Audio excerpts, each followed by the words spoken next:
Judging by the daily headlines and late-night television conversations, there's not much that Republicans and Democrats agree on. But as governors from two different sides of the political spectrum in the country, we know there are many issues that affect us all. One is Alzheimer's disease. Alzheimer's disease doesn't care if you're a Republican or a Democrat, if you're from Massachusetts or Montana. The truth is that, even if you are someone who does not develop Alzheimer's, almost everyone could someday find themselves caring for a loved one with the disease. Alzheimer's is the most expensive disease in America and the only leading cause of death in the U.S. As that cannot be prevented, cured, or even slowed. As a result, the costs of healthcare and long-term care for individuals with Alzheimer's or other dementias are so substantial that it could bankrupt Medicare. According to the Alzheimer's Association, in 2018 alone, Alzheimer's and other dementias will cost the nation $277 billion in direct costs, including $186 billion in Medicare and Medicaid payments. By 2050, that figure could rise as high as $1.1 trillion, including 1 in every 3 Medicare dollars. Today, more than 5 million Americans are living with Alzheimer's, 130,000 and 20,000 of whom are in Massachusetts and Montana, respectively.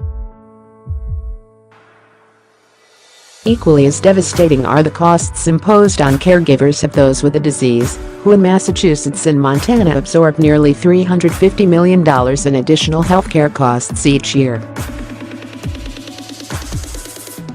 These extra costs often require families to make significant lifestyle changes in order to afford care, including downsizing their homes, taking out loans, getting second jobs, taking time away from school, and putting off retirement. And it's not just excessive out-of-pocket costs either. This year, caregivers will provide 4 billion hours of unpaid care, is valued at over $232 billion. Alzheimer's takes a devastating toll on caregivers. Compared with caregivers of people without dementia, twice as many caregivers of those with dementia indicate substantial emotional and physical difficulties too. In order to change this trajectory, we must take bold, unified steps now toward a better nationwide Alzheimer's public health response. That is why we are reaching across the aisle and joining together to heed the call of Americans from Massachusetts, Montana, and across the country by calling on Congress to elevate Alzheimer's as an urgent bipartisan issue. We urge Congress to pass the bold Infrastructure for Alzheimer's Act, S. 2076 H.R. 4256, a piece of legislation supported by many members of our own congressional delegations. If passed, the bold Infrastructure for Alzheimer's Act would establish centers of excellence around the country to expand and promote innovative and effective Alzheimer's interventions. It would also provide state, local, and tribal public health officials with the funding and resources necessary to implement those interventions and to promote early detection and diagnosis, reduce risk, prevent avoidable hospitalizations, and mitigate health disparities. Just as importantly, the bold Infrastructure for Alzheimer's Act would support the needs of caregivers and support care planning for people living with the disease. As a result, those living with Alzheimer's would be able to live in their homes longer, thus delaying costly institutionalized care.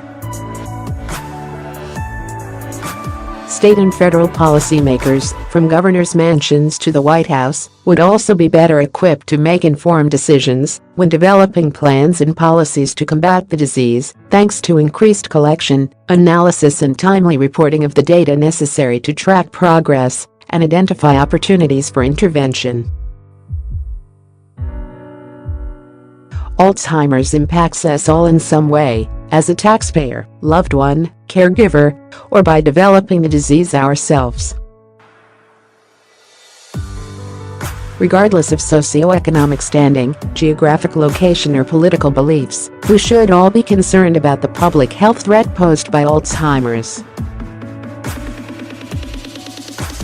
With the appropriate and necessary resources, we have the opportunity to invest in our nation's Alzheimer's response and improve the lives of millions of Americans. Steve Bullock is the Democratic governor of Montana. Charlie Baker is the Republican governor of Massachusetts. The views expressed in this article are the author's own